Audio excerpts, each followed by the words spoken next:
বলুন।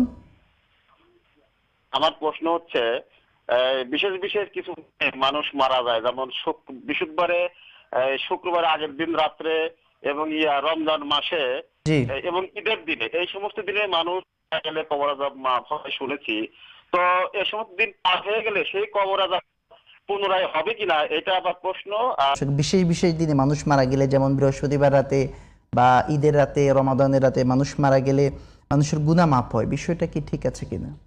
দেখেন, কোন দিবস মারা যাওয়ার জন্য স্পেশালি শুধুমাত্র কবরের আযাবের কথা কবরের স্পেশালি আযাব বলেছেন। মাফের জন্য হাদিসে যেটা আসছে, ইমাম তিরমিজি হাদিস বর্ণনা করেছেন, মাম্মাতা ফি লাইলাতিল জুমুআতি আও ইয়াউমাল জুমুআ, যে ব্যক্তি জুমার দিনে অথবা জুমার রাতে মৃত্যুবরণ করলো তাকে আল্লাহ তাআলা কবর আযাব থেকে নিষ্কৃতি দেবেন। এই হাদিসটা বিশুদ্ধ সূত্র প্রমাণিত। আল্লামা নাসিরউদ্দিন আলবানী রাহিমাহুল্লাহ এই হাদিসকে হাসান বলেছেন, এবং ইমাম তিরমিজি নিজেও বর্ণনা করার পর এটাকে হাসান বলেছেন। শুধু এই হাদিস দ্বারা বোঝা যায় জুমাবার রাত অথবা জুমার দিনে এই সময় যদি কেউ মারা যায় তার কবর আযাব থেকে তাকে আল্লাহ তাআলা নিষ্কৃতি দেবেন। কিন্তু অন্য কোনো দিনে, দিবসে বা রমাদান মাসে অথবা অন্য কোনো দিনে মারা যাওয়ার কারণে স্পেশালি তার কবর আযাব মাফের ব্যাপারে রাসূলুল্লাহ সাল্লাল্লাহু আলাইহি ওয়াসাল্লাম থেকে বা কোরআনে কারিমের দ্বারা আমরা এই ধরনের কোনো নির্দেশনা পাই না। বাকি আল্লাহ তাআলা যে কাউকে তো যখনই ইচ্ছা মাফ করে দিতে পারেন।